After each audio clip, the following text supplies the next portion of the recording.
So, if you want to chuck on your headset there, Captain. Yep. And we'll run through some of the controls. So first of all, welcome aboard, Captain Connor. You're currently sitting in a Boeing 737 at Perth Airport. So we're on runway 21, and I'm just going to explain some of the controls we've got up here, and then we'll go for a bit of a fly around. Sounds good. Sweet as. So starting off up here, this is the MCP, or Mode Control Panel. This is essentially the autopilot panel of the plane. So starting off over here, we've got our SB, which is currently reading 140 knots, which is our V2 speed. So you'll see me playing around with this quite a bit when we're in the air, because the speed is going to be controlled by the auto throttle, which you'll see move these thrusts as we fly today. So that's the speed. So that controls the max speed? So yeah, it controls just the speed. So the reason it's got Mach is because you can, or when you're flying, so that's 0.21 Mach, that's 140 knots.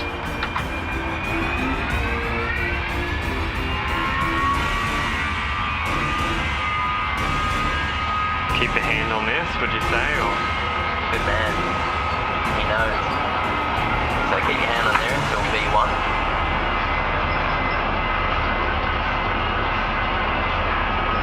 How come there's two? Is that to turn? Rotate. So pull up. So you start pulling up now, yeah. Oh, wow. There we go. And you got a nice positive rate. So we're going a bit above 15, that's alright. So just push that nose forward a little bit and get the gear up as well. Push it forward. And put this one up. No, not that one, not that one. Want the gear up. So pull it back towards you. Yep, there you go. Okay, the gear up is taking the wheels up, right? Yep, so it's bringing the wheels up there. So we don't want to be pushing forward anymore.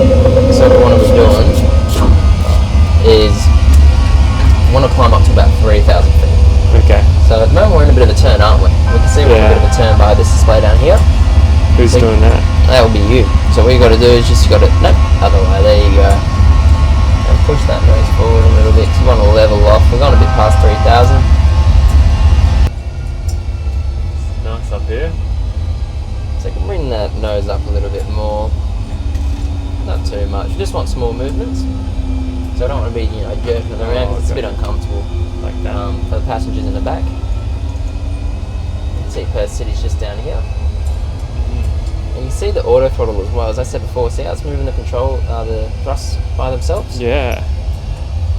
So it's actually just trying to maintain the airspeed that we selected up here, which is 210 knots. Amazing. And what are the wheels again? They're the trim wheels, so they'll help alleviate some of that control pressure that you're having to put in. So let's say we want to go down. You see how you're not even moving the controls and we're pitching down? And can we turn the seatbelt sign off? Seatbelt sign off. Not until we pass 10,000, but we'll turn them off now. So it's this one here, you just flip it all the way back. Yep. Hey, that's a classic sound. And no smoking. We'll leave smoking on. Good man.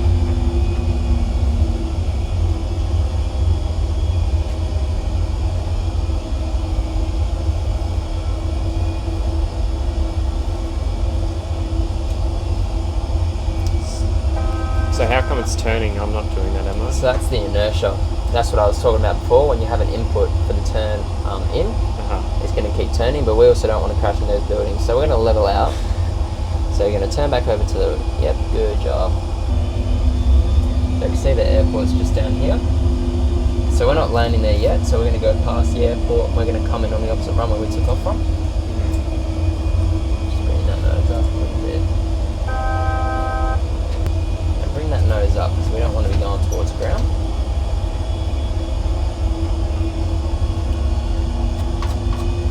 Try and follow those flight directors that you've got on the screen there. We don't really want to be looking outside at the moment because that's not going to be very helpful.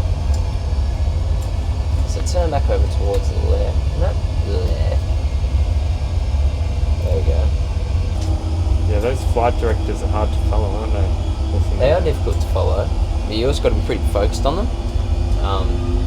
So do the pilots usually just keep their eyes on the flight directors and not look out the window? They don't really look out the window, no. Right. They don't get to enjoy the views. That's a shame. It's part of the job. That's why they get paid the big bucks. Indeed, they do. And then I'll get you to apply full thrust again. Pretty much just like another, not yet, when we do a touch and go. Okay. So I have to keep the dot right in the middle there. And it drives me nuts.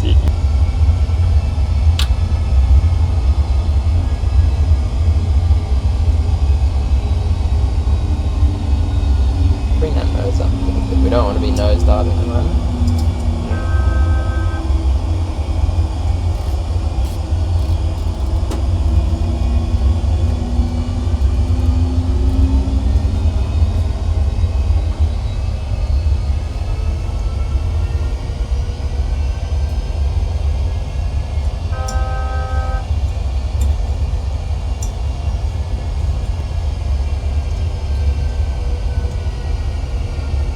See the city just down here, so you can have a bit of a look out. Do you want to give autopilot a crack so you can have a look outside? Yeah.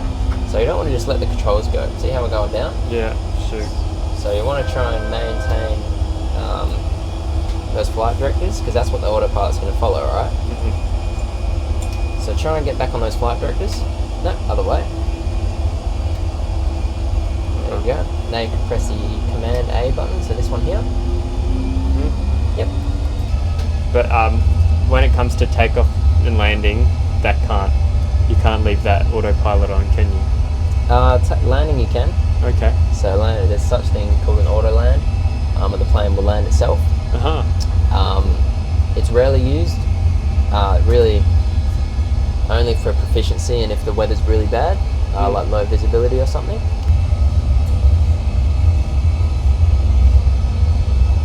Time to go. So disengage autopilot. So press the button again. What's that alarm? That just lets you know you disengage autopilot. So push that nose forward because we're getting really low on the airspeed.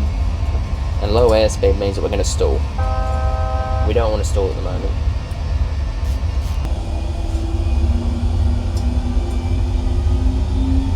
What happens if you do overturn? Could the plane flip upside down? It won't flip, it will lose a lot of airspeed on one wing, or lift on one wing, which can induce a stall, but generally modern day aircraft won't allow that to happen. There's restrictions put in place, but it gives you many warnings beforehand. But on some aircraft, you can obviously, because they're aerobatic, you can turn them as much as you want.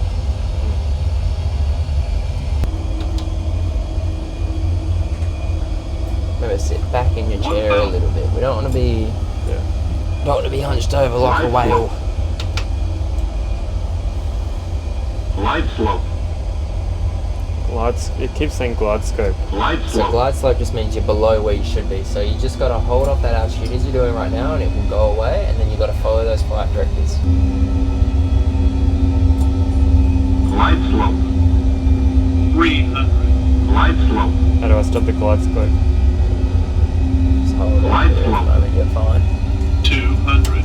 Glide slope. Alright, so at 30 feet, you're going to pull back a little bit, so not just yet. Bring that nose Gotta up a pull little back bit. anyway. Think rate. Glide slope. Alright, 50, 30, 20, 40. Approaching minimums. so pull that nose back, pull that nose back. There you go. Don't want to keep pulling that nose back, just let it drop. And reverse thrust as well. Keep pulling it back. Reverse thrust as well.